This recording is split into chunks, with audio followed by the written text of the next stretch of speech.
We've heard it all before, haven't we? The Catholic Church is the enemy of science, progress, and reason. Well, it's all nonsense, and we're going to debunk it mercilessly.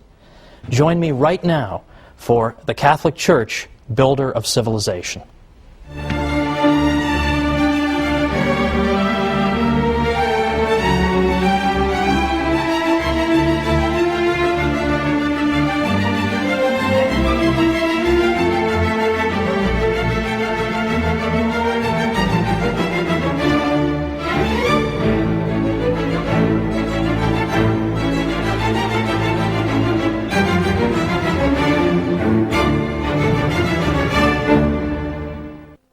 Welcome to the Catholic Church, builder of civilization. I'm your host, Thomas Woods.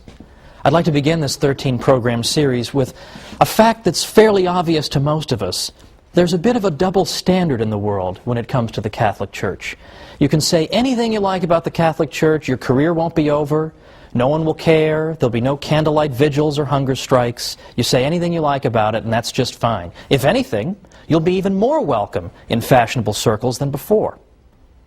So, what's the result of that? The result is that you can get away with saying the most absurd, ludicrous things about the Catholic Church. And people believe it.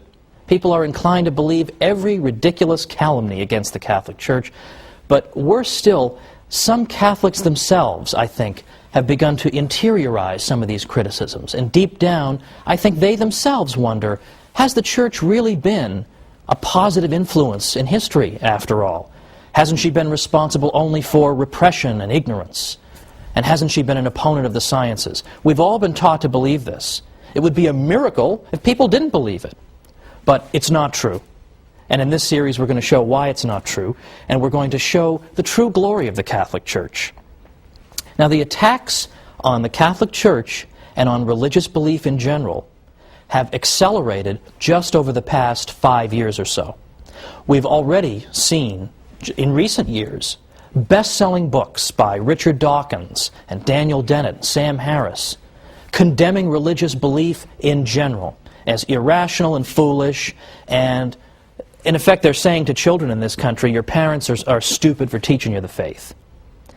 Worse than that is that after the July 7th, 2005 bombings in London, what we began to see is this trend, that Islamic terrorism is now giving intellectuals an excuse to oppose all religion. The argument being that all religion is irrational, all religion can give rise to violence, so it should all be condemned. So, for example, in Scotland's Sunday Herald, we read Muriel Gray saying, "The cause of all this misery, mayhem, violence, terror, and ignorance is, of course, religion itself." And she called religion Dark Ages nonsense. For the government of a secular country such as ours, she said, to treat religion as if it had real merit, instead of regarding it as a ridiculous anachronism, which education, wisdom, and experience can hopefully overcome in time, is one of the most depressing developments of the 21st century. Now, I'll leave aside the fact that she doesn't know how to use the word hopefully correctly. That's another matter. The point is, this is our critic. Another critic, Polly Toynbee in the London Guardian, said, "It is now time to get serious about all religion and draw a firm line between the real world and the world of dreams." In the London Spectator, Matthew Paris said, "What unites an extremist mullah with a Catholic priest or evangelical Protestant minister is actually much more significant and interesting than what divides him from them." Well, these criticisms have become routine. Day in and day out we hear them. All religion is the enemy of progress. But the Catholic Church in particular is consistently viewed as the enemy of science and progress and knowledge. Consistently. Now, why is that? How did that happen?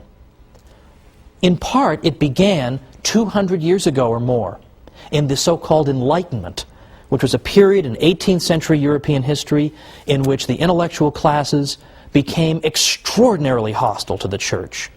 They disparaged the Middle Ages consistently.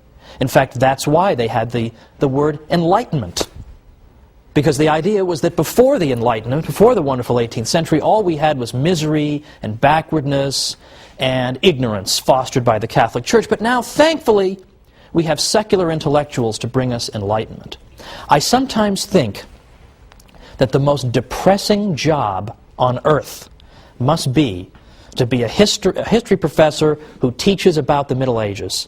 It must be the most depressing job on earth. All day long, you lecture about the Middle Ages, and you say, the Middle Ages weren't so bad. In fact, a lot of great things happened in the Middle Ages. Catholic Church made a lot of great things possible. You lecture on this all day long.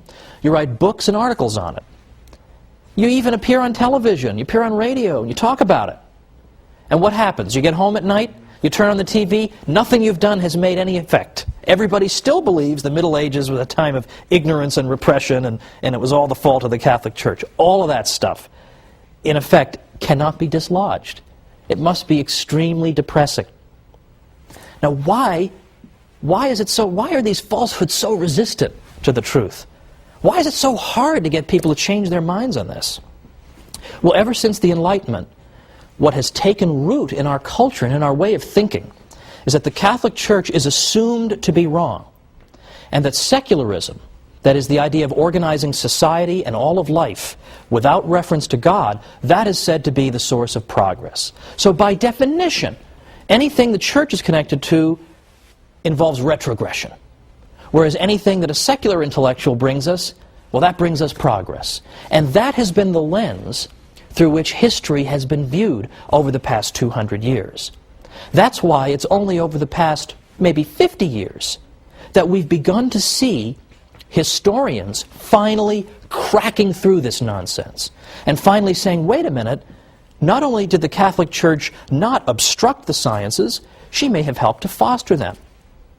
Not only did secularists not invent the science of economics, for example, but in fact it turns out it was Catholic priests and professors who developed the ideas of economics centuries earlier, and on and on and on. But it's taken a long time to crack through this accepted idea that the Church is responsible for retrogression and ignorance. It's taken forever. Now let's think about some of these areas in which the Catholic Church has really built our civilization. I mean, I choose that word advisedly. Why is it that the Catholic Church can be said to be her builder? Well, for example, consider how we think about charity, charitable work. We think that you're engaged in charity when you help somebody without any expectation of a reward. When you do it because it's good and it's right to do it. You do it because you know that in the grand scheme of things, that unfortunate person is in some sense your equal, having been made in the image and likeness of God. And so you help that person. You don't help that person because you expect 3 years down the road to revisit him and say, remember that $15 I gave you, why don't you cough it up? Or to revisit him and say, I need votes, I need some political support, why don't you come help me? We don't do it so we can tell the whole world, hey, look at what a great guy I am, I just gave that guy $10. We don't do it for those reasons. We do it out for the reasons that I gave, purely disinterested motives. Well, where do we get that idea? That idea comes from the Catholic Church. Because in ancient Greece or Rome, if you had said, oh, I'm going to go help somebody with no expectation of any reciprocity, I'm just going to go do it out of the goodness of my heart, they would have thought you were crazy. What are you talking about, man? Much less the idea that I would pray for and even try to help my own enemies. What, are you insane? But yet today, we take this for granted as the ideal, that the good man tries to observe these principles. But again, where do they come from? They come from the Catholic Church. The Catholic Church teaches this about charity. The ancient world didn't. So here's an area in which things that we take for granted, this is the way we think, we take it for granted. Where does that come from? It comes from the Catholic Church. We'll have more to say about that in a future episode. How about the idea of rights, that I have a right to own property, or a right not to be killed, for example? Where does that idea of rights come from? Well, we've always been told that secularists in the Enlightenment, or just before the Enlightenment, came up with this idea. In the 17th century, all of a sudden, boom, rights just developed. Well, that's not true either. And once again, modern research is coming to the rescue of Catholicism. I know that sounds odd. You think modern researchers, you want to run the other way.